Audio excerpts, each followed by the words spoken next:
Okay चालेल. चॅप्टरचं नाव लिहायचं आहे. सेकंड चॅप्टर आहे reconstitution of partnership firm in the case of admission of a partner. New page वरती महाजनच्या वरती नाव टॉपिकचं टाकायचं आहे. 10 मार्क्स साठी हा पूर्ण टॉपिक आहे आपल्याला. आणि याच्याच बेसवरती आपण retirement death of a partner हे 2 टॉपिक पुढचे बघणार आहोत. त्यामुळे सर्व त्या टॉपिकचा बेस देखील इथं असणार आहे आपल्याला. Reconstitution of partnership firm in the case of admission of a partner. टॉपिकचं नाव मार्जिनच्या वरती टाकायचं आहे. न्यू पेजला टाकलं का बघा.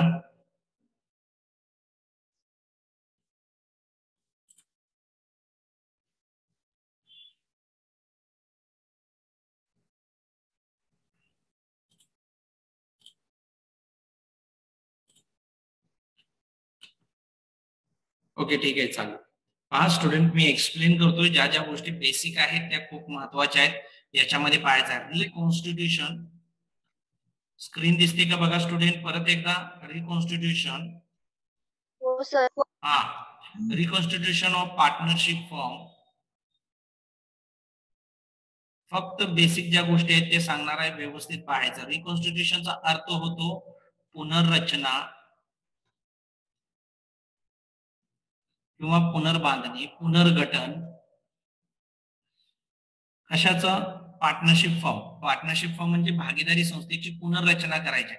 आता पुनर्रचना होते म्हणजे काय समजून चला. ए आणि बी हे दोघेही काय पार्टनरशिप फॉर्म आहे.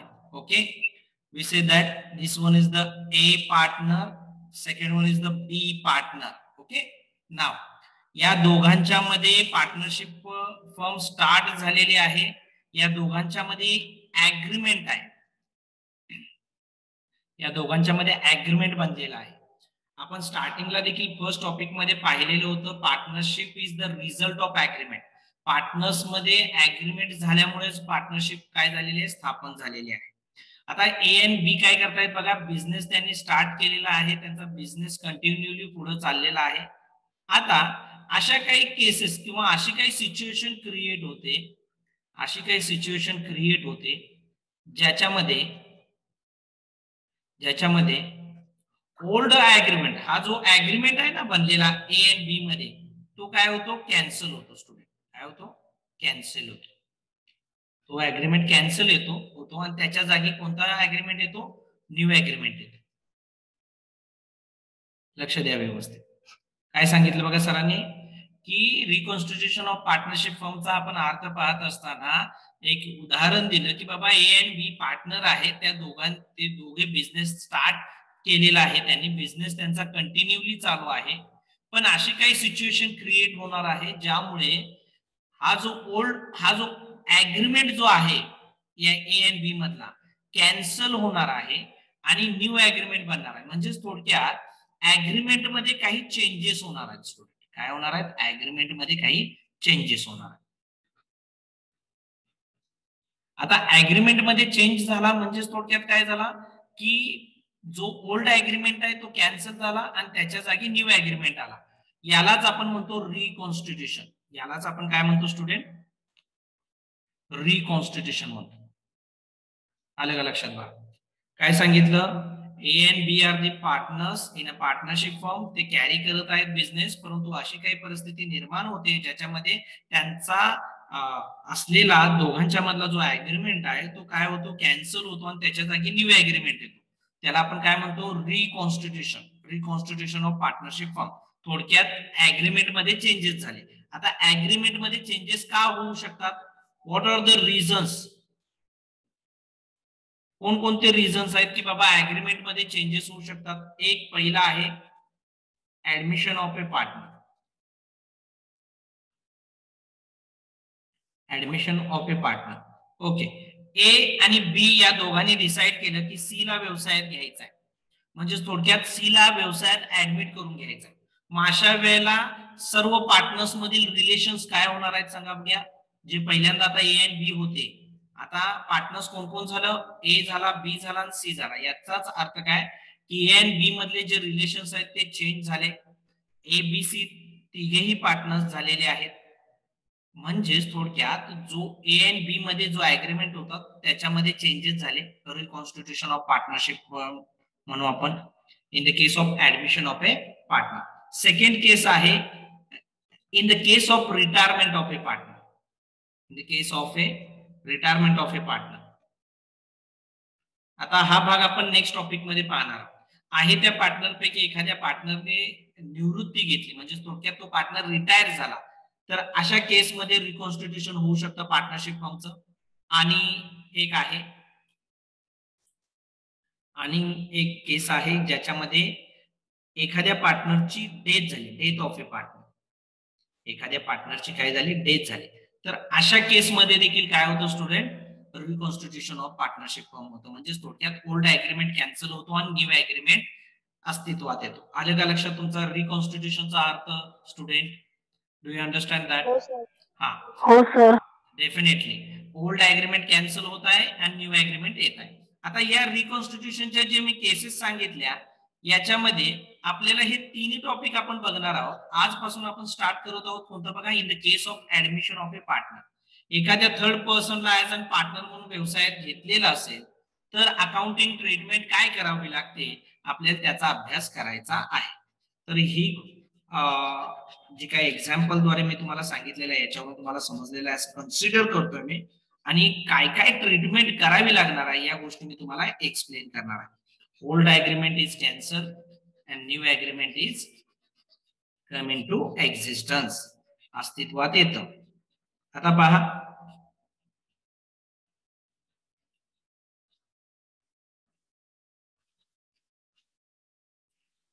why new partner is admitted into the partnership firm. एक न्यू पार्टनरला व्यवसायात का घेतलं जाईल सांगा, काय कोणकोणते रिझन्स असू शकतात. हे ए अँड बी दोघे डिसाइड करत आहेत की सी ला व्यवसायात घ्यायचा आहे. काय रिझन असू शकतो सांगा बघूया, सांगा. कॅपिटल साठी. हा बरोबर आहे. ए अँड बी ने गुंतवलेलं कॅपिटल जर कमी असेल तर ऍडिशनल कॅपिटलची आवश्यकता आहे. ऍडिशनल कॅपिटलची आवश्यकता आहे व्यवसायाला, त्यामुळे सी ला व्यवसायात घेतला जाईल. आणखीन पहा, मॅनेजरियल स्किलची जर आवश्यकता असेल, मॅनेजरियल स्किल व्यवस्थापकीय कौशल्य जर सी जवळ असेल किंवा तंत्रज्ञानाशी संबंधित असणार नॉलेज सी जवळ असेल तर व्यवसायात सी ला घेतलं जाईल. आणखीन आता कॅपिटल घेतलं, कॅपिटल मिळणार आहे सी कडून प्लस मॅनेजरियल स्किल मिळणार आहे. म्हणजे थोडक्यात काय होणार आहे सांगा बघूया, बिझनेस एक्सपान्शन करता येईल. म्हणजे थोडक्यात बिझनेस वाढवण्यासाठी देखील कुणाला व्यवसायात घेतलं जाऊ शकतं, एका थर्ड पर्सनला ऍज अन पार्टनर म्हणून व्यवसायात घेतलं जाऊ शकतं. तर विचारलं जाईल की why new partner is admitted into a firm, why a new partner is admitted into a existing partnership firm. तर कोणकोणते रिझन असू शकतात, for getting additional capital and managerial skill. तुम्हाला वन सेंटेन्स मध्ये आन्सर लिहिता आलं पाहिजे. For getting additional capital and managerial skill.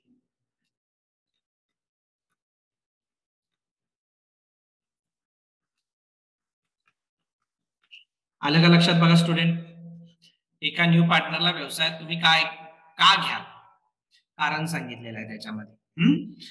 Capital जास्तीत जास्त पाहिजे आहे आणि मॅनेजरियल स्किलची देखील आवश्यकता आहे एक्झिस्टिंग पार्टनरशिप फर्मला, म्हणून एखाद्या थर्ड पर्सनला ऍज अन पार्टनर म्हणून व्यवसायात घेतलं जाईल.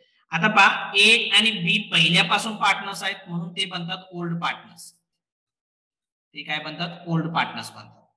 आणि त्यांनी व्यवसायात कुणाला घेतलेला आहे बघा, सी ला, म्हणूनच सी बनतो न्यू पार्टनर किंवा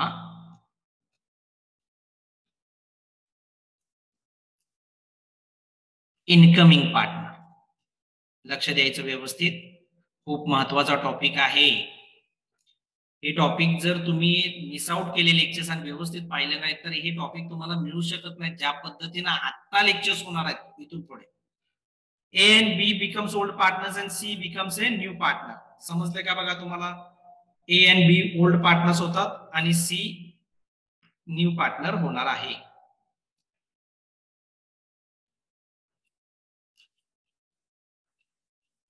ठीक आहे, याच्यामध्ये मी पुढे तुम्हाला याची थिअरी दिलेलीच आहे, फक्त मी एक्सप्लेन करत आहे तुम्हाला या ज्या गोष्टी आहेत याच्यामध्ये महत्वाच्या. आता सी ला व्यवसायात घेतल्यानंतर हा न्यू पार्टनर आहे, तो काय करतो, पहिल्यांदा व्यवसायात त्याला घेतल्यानंतर तो पहिल्यांदा बिझनेस मध्ये काय आणतो, कॅपिटल आणतो, कॅपिटल ब्रॉड करतो, बरोबर आहे. आता कॅपिटल ब्रॉड केल्यानंतर बिझनेसला पैसे मिळाले, त्यामुळे एंट्री आपण काय करणार आहे बघा, कॅश और बँक अकाउंट डेबिट टू, कुणी आणलं कॅपिटल, सीज कॅपिटल अकाउंट, कुणी आणलं बघा कॅपिटल, सी ने आणलेलं. एंट्री लक्षात आली का बघा, कॅपिटल कुणी आणलं, सी ने. आता काही वेळेला कॅपिटल, मी पहिल्या टॉपिक मध्ये तुम्हाला सांगितलेलं होतं, कॅपिटल दोन फॉर्म मध्ये बिझनेस मध्ये येऊ शकतं, एक कॅशच्या स्वरूपात किंवा वस्तूच्या स्वरूपात. स्टुडंट आता इथं समजून चला, कॅश न देता लँड अँड बिल्डिंग दिली कुणी, सी न व्यवसायाला, तर अशा वेळेला एंट्री काय होईल, बिझनेस मध्ये लँड अँड बिल्डिंग आली म्हणून डेबिट बोर्ड कम्स इन, या रूल प्रमाणे लँड अँड बिल्डिंग अकाउंटला आपण काय देऊ, डेबिट देऊ. ओके, आणि टू देणार आहोत आपण सीज कॅपिटल अकाउंट. म्हणजे कॅपिटल दोन फॉर्म मध्ये येऊ शकतं, कोणतीही वस्तू त्यांना जर व्यवसायाला दिलेली असेल त्या वस्तूला डेबिट द्या आणि सीज कॅपिटल अकाउंटला क्रेडिट द्या. जो कोणी नवीन पार्टनर असेल त्याचं नाव येईल. की जनरली तुम्हाला प्रॉब्लेम मध्ये येत असताना, सर्व एक्झाम्पल्स मध्ये देत असताना, न्यू पार्टनर कॅपिटल हे कॅश मध्येच आणत असतो, एवढं लक्षात ठेवायचं. बिझनेस मध्ये कॅश आली किंवा चेकद्वारे पैसे दिले तर बँकेत पैसे जमा झाले, कॅश और bank account debit to C's capital account. Okay, तर हे जे कॅपिटल व्यवसायात सी न आणलेलं आहे त्यासाठी त्याला राईट मिळतो, एक महत्वाचा राईट मिळतो बिझनेस मध्ये, right to share into asset. बिझनेसच्या असेट्स मध्ये हिस्सा मिळतो कुणाला, सी ला. बघा, सी न कॅपिटल आणलेलं आहे, सी न कॅपिटल आणलेलं आहे, त्याच्या बदल्यात एक पहिला अधिकार मिळतो कुणाला, सी ला. बिझनेसचे जे काय असेट्स आहेत त्या असेट्स मध्ये त्याला हिस्सा मिळणार आहे. आलं का लक्षात स्टुडंट?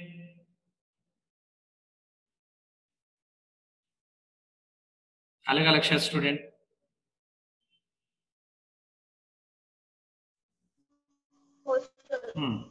ठीक आहे, चालेल. आता पहा, हे झालं कॅपिटल यांना आणलेलं आहे कॅश मध्ये, आपण कन्सिडर केलं की बाबा कॅश और बँक मध्ये आणलेलं असेल किंवा वस्तूच्या स्वरूपात आणलेलं असेल. आता खूप महत्वाचा भाग मी तुम्हाला सांगणार आहे, ती गोष्ट क्लिअर करून घ्यायची आहे आपल्याला.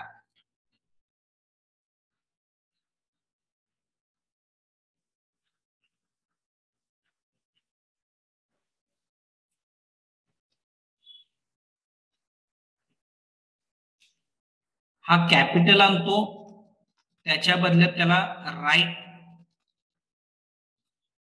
इनटू असेट्स, बिझनेसच्या असेट्स मध्ये शेअर मिळाला. पहा, ए आणि बी पहिल्यापासून बिझनेस मध्ये आहेत बाळांनो. पूर्ण बिझनेस सेट कुणी केलेला आहे सांगा बघूया, ए आणि बी ने सेट केलेला आहे. ज्या काही रिस्क आहेत त्या रिस्क बिझनेस मध्ये कुणी घेतलेले आहेत, ए आणि बी ने घेतलेले आहेत. बिझनेसचं जे थोडक्यात मार्केटमध्ये गुडविल जे क्रिएट केलेलं आहे ते कुणी क्रिएट केलेलं आहे, ए आणि बी ने क्रिएट केलेलं आहे. आता समजून चला, बिझनेसला साधारणतः 30,000 रुपये प्रॉफिट होतोय असं कन्सिडर करायचं आहे की अजून त्यांनी सी ला व्यवसायात घेतलेलंच नाहीये. आपण काय कन्सिडर करत आहोत बघा, ए आणि बी. ओके, ए आणि बी बिझनेस चालवत आहेत, त्यांना 30,000 रुपयांचा प्रॉफिट झाला. अशा केसमध्ये ए चे 3 हिस्से आहेत, बी चे 2 हिस्से आहेत, तर ए ला आपण किती वाटून देणार बघा, 5 × 30 6,000 आले, बरोबर आहे. तर ए ला आपण देणार बघा 6,000 गुणुले 3 म्हणजे 18,000 रुपये देणार प्रॉफिट मध्ये शेअर्स. बी ला किती देणार आता, 6,000 गुणुले 2 म्हणजे 12,000 देणार. आलं लक्षात स्टुडंट? ओके, ए चा हिस्सा 3 आहे, बी चा 2 हिस्सा आहे. आता बिझनेस सेट केलेला आहे डेफिनेटली ए आणि बी ने. बिझनेस मध्ये रिस्क घेतलेली आहे, कुणी घेतलेली आहे बघा रिस्क, ए आणि बी ने घेतलेली आहे.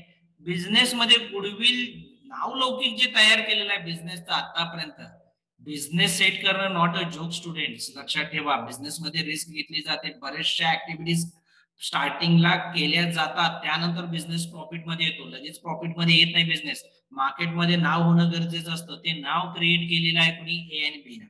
आता सी ला व्यवसायात घेत आहेत आणि सी ला व्यवसायात घेतल्यानंतर सी कॅपिटल आणत आहे आणि सी काय होणार आहे सांगा, म्हणजे बिझनेस मध्ये मालक बनणार आहे, कारण की ओनर पार्टनर्स हे काय असतात, मालक असतात.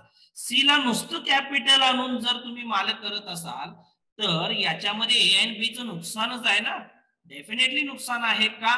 आता समजून चला, ए बी आणि सी ला व्यवसायात घेतल्यानंतर यांचे हिस्से अशा प्रकारे ठरले, 5, 3 आणि 2, आणि या वर्षी 30,000 रुपयांचाच प्रॉफिट झाला. किती रुपयांचा प्रॉफिट झाला, 30,000 रुपयांचाच प्रॉफिट झाला असं कन्सिडर करू. सर्व पार्टनर्सना व्यवसायात घेतल्यानंतर, म्हणजे सी ला व्यवसायात घेतल्यानंतरचा शेअर दिलेला आहे तुम्हाला. तो किती झाला बघा, टोटल हिस्से 10 झाले. टोटल हिस्से 10 झाले. एक हिस्सा किती झाला पर शेअर, 3,000 रुपयांचा. आता ए ला किती रुपये मिळणार बघा, 5 गुणिले 3 न्यू रेशो आलेला आहे, त्यानुसार ए ला मिळणार 15,000, बी ला मिळणार 3 हिस्से गुणिले 3,000, प्रॉफिट मध्ये शेअर 9,000 रुपये, आणि सी ला मिळणार आहेत 2 गुणिले 3,000, म्हणजे थोडक्यात किती मिळणार बघा, 6,000 रुपये. आता तुमच्या लक्षात आलं की बाबा ए आणि बी ला पहिला प्रॉफिट मध्ये किती मिळवत होतं बघा, ए ला किती मिळवत होते, स्क्रीनवर दिसतात. स्टुडंट टेल मी, किती रुपये मिळवत होते, 8,000, 18,000, आणि बी ला किती मिळवत होते, 12,000. बरोबर आहे. आता ए ला किती भेटतायत बघा, सी ला व्यवसायात घेतल्यानंतर 15,000. हा, बी ला किती भेटतायत बघा, 9,000. म्हणजे ए आणि बी नी काय केलं, सी साठी, सी ला व्यवसायात घेतल्यानंतर त्यांचा प्रॉफिट त्यांनी काय केला हो स्टुडंट सांगा, काय केला, काय केला, सॅक्रिफाईस केला. बरोबर आहे की नाही, काय केला, प्रॉफिट काय केला, सॅक्रिफाईस केला. कुणासाठी सॅक्रिफाईस केला त्यांनी, कुणासाठी सॅक्रिफाईस केला स्टुडंट, बोला लवकर. कुणासाठी सॅक्रिफाईस केलेला आहे, सी साठी सॅक्रिफाईस केलेला आहे.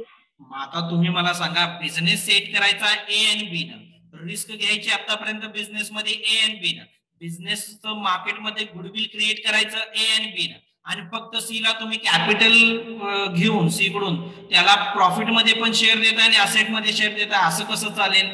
त्यामुळे ए आणि बी जे काही सॅक्रिफाईस करत आहेत त्यासाठी बघा, मी मराठीत लिहितोय बघा आपल्याला समजण्यासाठी, त्यासाठी न्यू पार्टनरने, खूप महत्वाचा मुद्दा आहे, न्यू पार्टनरने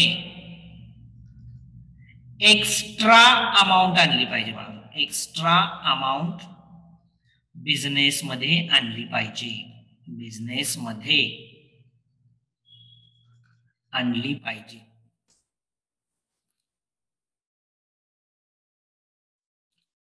एक्स्ट्रा अमाउंट आणली पाहिजे. कॅपिटल तर आणलंच पाहिजे, कॅपिटल आणल्यानंतर त्याला राईट मिळतो असेट मध्ये, ठीक आहे, पण प्रॉफिट मध्ये पण हिस्सा मिळत आहे. ए आणि बी प्रॉफिटचा शेअर सॅक्रिफाईस करत आहेत सी साठी.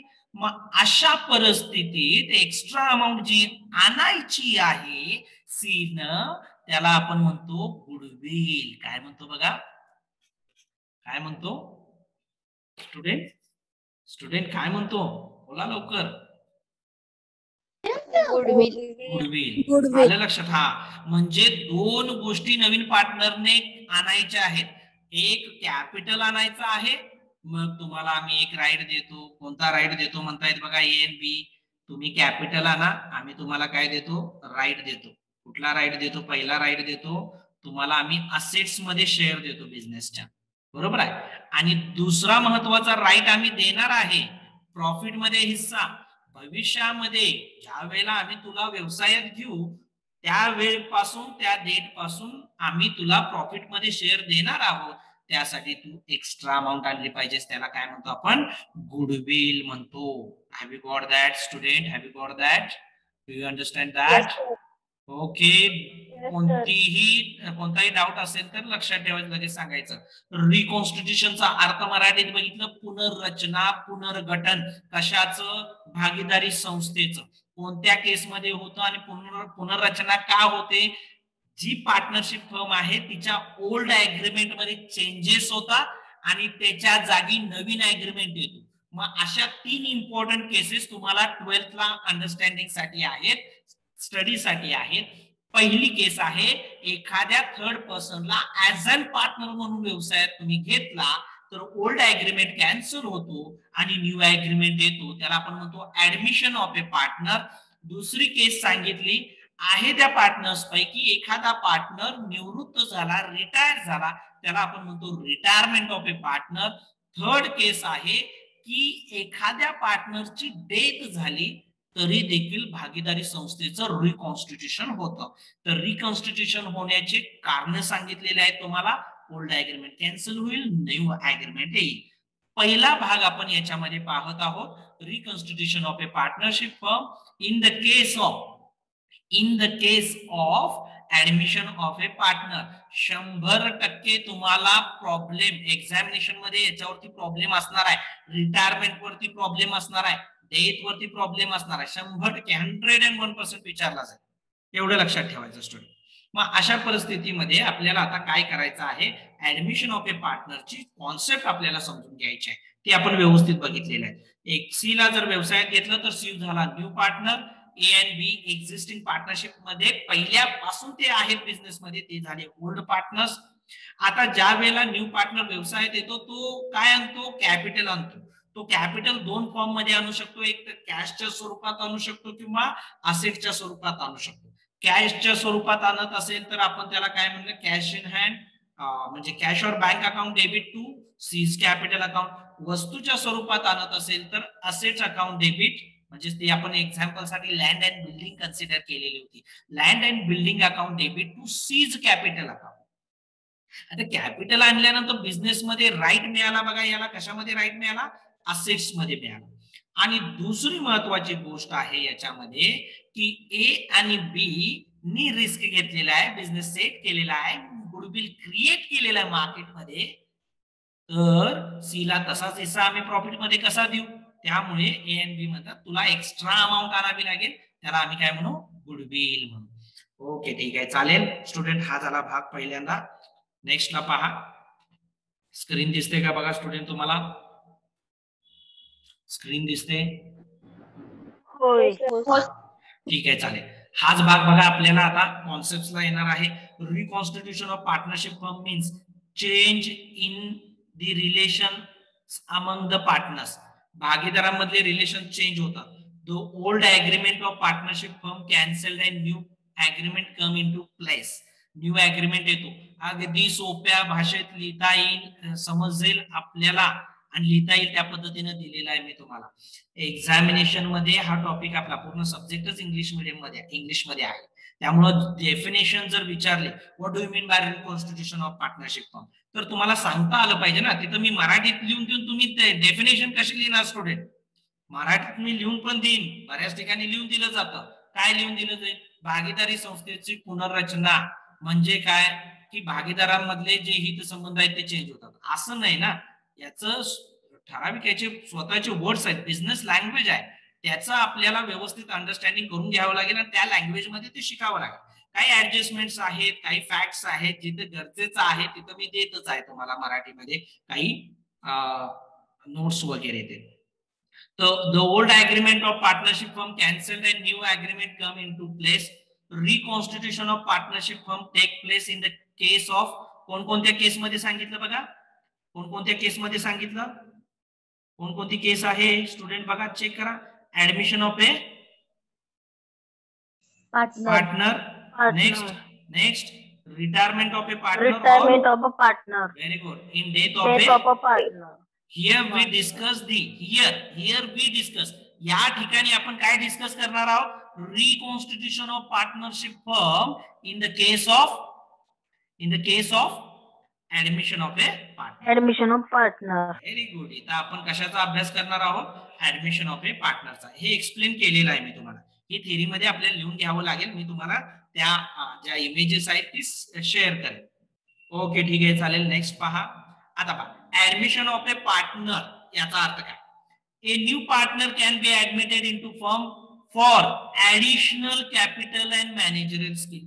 डेफिनेशन मध्ये विचारलं, डेफिनेशन मध्ये एक मार्काला आन्सर इन वन सेंटेन्स मध्ये विचारलं, why new partner is admitted, why new partner is admitted into partnership firm, why new partner is admitted. सांगा बघूया. आता आन्सर तुम्हाला लिहिता आलं पाहिजे. पहिल्या सेंटेन्स मध्ये आहे, a new partner can be admitted और is admitted into firm for the additional capital and managerial skill. जास्तीत जास्त भांडवलाची आवश्यकता आहे आणि व्यवस्थापकीय कौशल्याची आवश्यकता आहे, म्हणून आम्ही थर्ड पर्सनला ऍज अ पार्टनर म्हणून व्यवसायात घेतो आहोत. पहा, when a partner admitted into business he is non as a new partner. काय लिहिलं बघा, सरांनी सांगितलंय. स्टुडंट बोला बोला बोला लवकर. Do you have any doubts regarding? काय म्हटलं, ज्या वेळेला एखाद्या न्यू पार्टनरला व्यवसायात घेतलं जाईल त्यावेळेला त्याला आपण काय म्हणू, काय बोलू? न्यू पार्टनर और न्यू पार्टनर और incoming partner, because he is coming into the business. Business मध्ये तो येत आहे. आता यानंतर पहा, एक्झिस्टिंग पार्टनर्स. एक्झिस्टिंग म्हणजे पहिल्यापासून ज्या बिझनेस मध्ये आहेत त्यांना आम्ही काय म्हणणार आहे, काय बोलणार आहोत, बोला लवकर. Old partners. Old partners. Very good. When a new partner admitted into firm he gets two important rights. त्याला दोन महत्वाचे अधिकार मिळतात. ज्या वेळेला न्यू पार्टनरला व्यवसायात घेतलं जातं त्यावेळेला दोन महत्वाचे अधिकार मिळतात. आताच सांगितलेलं होतं. पहिला अधिकार मिळणार आहे share in the assets of the business.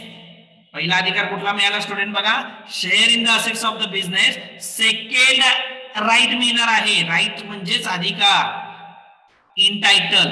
Second काय अधिकार मिळणार आहे बघा, सी ला काय मिळणार आहे, the future profits of the business. बरोबर आहे ना. सी ला व्यवसायात घेत असताना त्याच्याकडून आपण कॅपिटल घेतलं, बरोबर आहे, त्याच्याकडून कॅपिटलची अमाऊंट घेतली, मग त्याला कशामध्ये हिस्सा दिला पाहिजे, तुम्ही असेट्स मध्ये हिस्सा दिलाच पाहिजे. प्लस प्लस प्लस त्याला एक्स्ट्रा अमाऊंट आणावं लागणार. आणाय सांगत आहोत आपण, ए एन बी सांगत आहेत एक्स्ट्रा अमाऊंट आण बाबा, तुला आम्ही प्रॉफिट मध्ये आमचा शेअर देणार आहे, आम्ही सॅक्रिफाईस करत आहोत तुझ्यासाठी. तर हे जी गुडविलची अमाऊंट तो आणेल, एक पहिली अमाऊंट आणणार आहे तो कॅपिटल, दुसरी अमाऊंट आणली त्याने गुडविलची.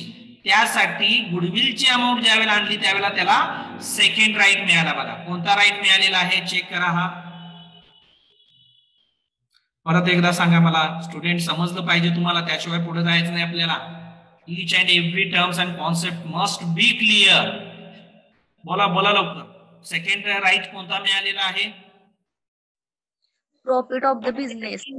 हा, हे कॅपिटल आणल्याच्या बदल्यात आणि हे आहे गुडविल आणल्याच्या बदल्यात. हे लक्षात ठेवायचं. या गोष्टी तुम्हाला डीपली सांगणारच नाही आहे कोण, मी तुम्हाला यासाठी सांगतोय, terms and concept must be clear, पहिल्यांदा झालं पाहिजे.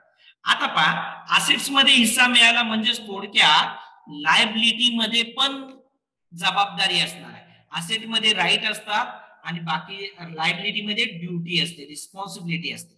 ज्या डेटला सीला व्यवसायात घेऊ त्या डेट पासून ज्या लायबिलिटीज क्रिएट होतील त्या लायबिलिटीसाठी तो काय असेल, लायबल असेल. पहा, a new partner is also liable for liabilities from the date of his admission into firm. त्याला ज्या डेटला तुम्ही व्यवसायात घ्या त्या डेट पासून तो बिझनेसच्या लायबिलिटी मध्ये काय राहील सांगा बघूया, लायबल राहील. त्याचीही ती लायबिलिटी होईल. हे पहा, आपण पार्टनरशिप फर्मचा टॉपिक ज्यावेळेला स्टार्ट केलेला होता, introduction to partnership firm and final accounts, त्याच्यामध्ये आपण बघितलेलं होतं स्टुडंट, काय पाहिलेलं होतं, joint ownership and joint liability बघितलेलं होतं बघा फीचर. तर सर्वजण लायबल असतात जॉईंटली. इथं सी ला व्यवसायात घेतल्यानंतर त्या डेट पासून तो लायबिलिटीसाठी देखील जबाबदार असणार आहे. नुसतं असेट्स मध्ये नाही बाळांनो, लायबिलिटीज मध्ये पण जबाबदारी असेल त्याची. ठीक आहे, चालेल. यानंतर महत्वाचा पुढचा पार्ट बघूया. कन्सिडर करतोय की तुम्हाला हे समजत आहे आणि व्यवस्थित तुम्हाला कॉन्सेप्ट अंडरस्टँड होत आहे. ठीक आहे, चालेल. यामध्ये बघा आता कॉन्ट्रॅक्ट ऍग्रीमेंट बघायचं आहे आपल्याला. How is the new partner admitted into firm, हे बघायची देखील आवश्यकता नाही आपल्याला. न्यू पार्टनरला व्यवसायात कसं घेतलं गेलं पाहिजे, न्यू पार्टनरला व्यवसायात कसं घेतलं पाहिजे, how admitted a new partner into firm, admission to a new partner into firm.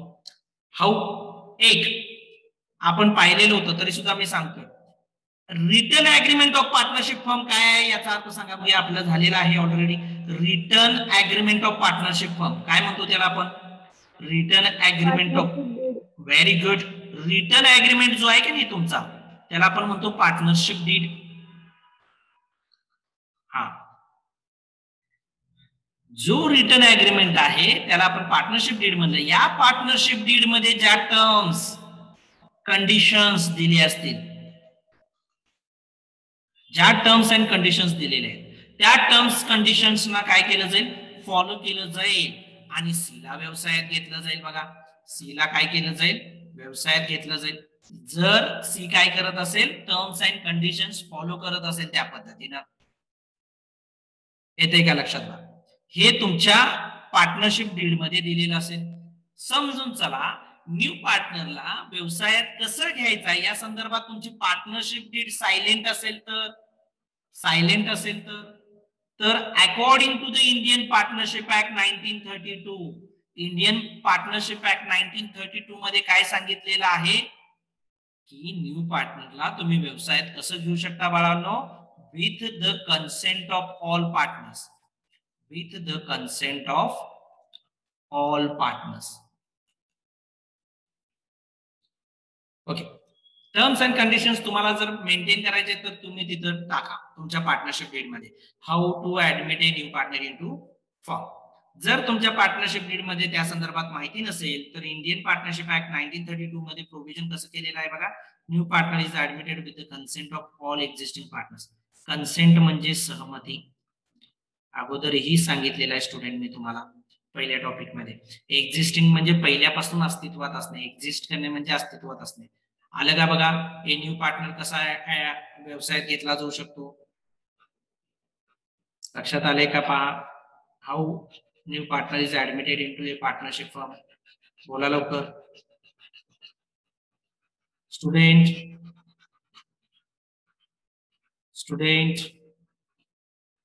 आवाज येतोय? ऑडिओ येतो आहे का? ऑडिओ क्लिअर आहे का? Tell me. हो सर. कसं घेतलं जाईल सांगितलं तुम्हाला. एक पहिलं काय आहे?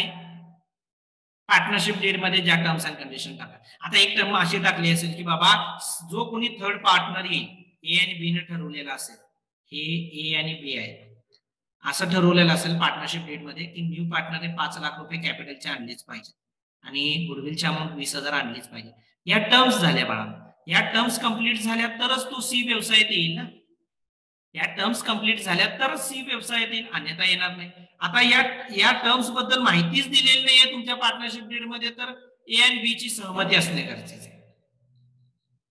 कन्सेंट असणं गरजेचं आहे या दोघांचं सी ला व्यवसायात घेताना. ठीक आहे चालेल. Next one. ओके. हा पैसा मनी दिसतोय बघा आपल्याला. आता new partner brings capital cash मध्ये आणली. एंट्री काय केली बघा. एंट्री काय केलेली आहे चेक करा.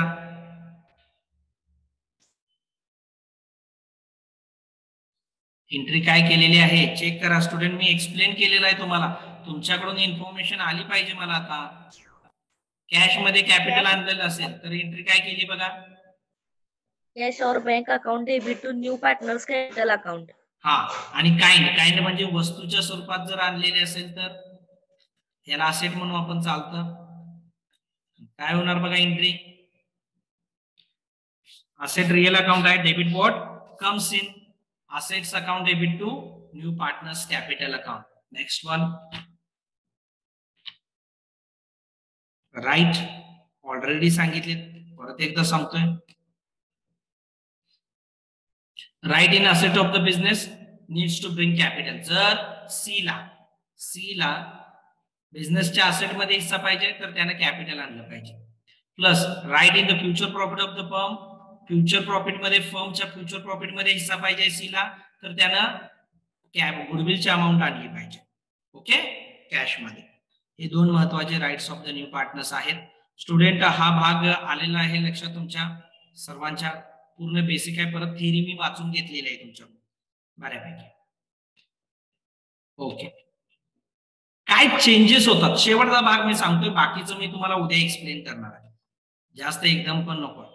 What is the process of accounting in the case of admission of a partner.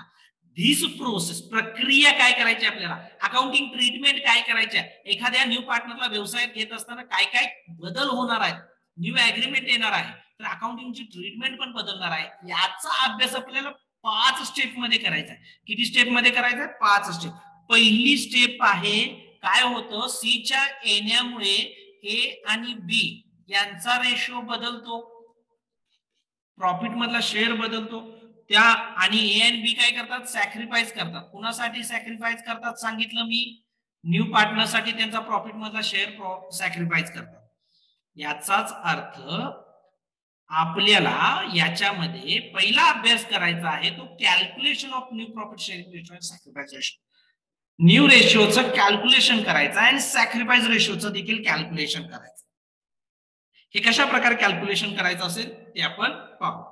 Next one, दुसरा याच्यामध्ये भाग पाहायचा आपल्याला, ट्रीटमेंट ऑफ गुडविल. हे नेमकं गुडविल काय आहे, याची ट्रीटमेंट कशी केली जाते त्याची माहिती आपल्याला पाहायचं आहे. त्याच्यामध्ये मेथड्स ऑफ गुडविल देखील पाहायचे आहेत. तिसरा भाग याच्यामध्ये पाहायचा आपल्याला, जनरल रिझर्व, रिझर्व फंड किंवा अनडिस्ट्रीब्युटेड प्रॉफिट किंवा लॉस, त्यालाच आपण म्हणतो अॅक्युम्युलेटेड प्रॉफिट. अॅक्युम्युलेटेड या शब्दाचा अर्थ जितका अवघड वाटतो तितकाच तो सोपा आहे. मराठीत आपण त्याला म्हणायचा एकत्रित. काय म्हणायचं आहे? एकत्रित, इंटिग्रेटेड. एकत्रित जो काय अनडिस्ट्रीब्युटेड प्रॉफिट किंवा लॉस आहे, जनरल रिझर्व असेल किंवा रिझर्व फंड असेल, ती अमाऊंट आपल्याला एखाद्या न्यू पार्टनरला व्यवसायात घेत असताना काय त्याची ट्रीटमेंट करायची आहे हे तिसऱ्या केस मध्ये पाहायचं. पहिली केस झाली calculation of new profit sharing ratio and sacrifice ratio. Second, treatment of goodwill. And third one is that treatment for general reserve और रिझर्व फंड, अॅक्युम्युलेटेड प्रॉफिट और लॉस. चौथी स्टेप आपल्याला पाहायची आहे याच्यामध्ये, revaluation of assets and liabilities. New partner व्यवसायात येणार आहे, अशा वेळेला जी जुनी पार्टनरशिप संस्था म्हणजे थोडक्यात ओल्ड पार्टनरशिप अग्रीमेंट आहे तो कॅन्सल होणार आहे. मग कॅन्सल होत असताना ओल्ड पार्टनरशिप मध्ये ज्या असेट्स अँड लायबिलिटीज आहेत त्यांचं रिव्हॅल्युएशन करण्यात येतं. रिव्हॅल्युएशनचा अर्थ आहे पुनर्मूल्यांकन करण्यात येतं. तर त्याची ट्रीटमेंट आपल्याला चौथ्या केसमध्ये पाहायची आहे बाळांनो. आणि शेवटचा भाग आहे याच्यामध्ये, पार्टनरचं कॅपिटल कसं ऍडजस्ट करायचं आहे, न्यू पार्टनरचं कॅपिटल कसं ऍडजस्ट करायचं आहे, हा भाग आपल्याला पाहायचा आहे. तर आले का लक्षात? बघा, 5 भागात आपण याचा अभ्यास करणार आहोत स्टुडंट. 5 भागात अभ्यास करणार आहोत. एक, calculation of new profit sharing ratio and sacrifice ratio. Second one is that treatment of goodwill. Third one is that treatment for general reserve और रिझर्व फंड, अॅक्युम्युलेटेड प्रॉफिट और लॉस. नेक्स्ट आहे revaluation of assets and liabilities आणि partners capital adjustment. Do you have any doubts regarding student? आज जे काय भाग झालेला आहे त्याच्यामध्ये काय डाउट्स आहेत का?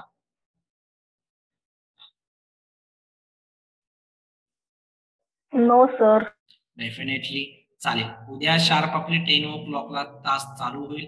त्याच्यामध्ये पहिल्या पार्टचा आपल्याला अभ्यास करायचा आहे, कारण की 2 ते 3 दिवस आपला हाच भाग जाणार आहे. कॅल्क्युलेशन कसं करायचं असतं अगदी सोप्या भाषेत मी तुम्हाला समजावून सांगेन. ओके, ठीक आहे, चालेल. Thank you student.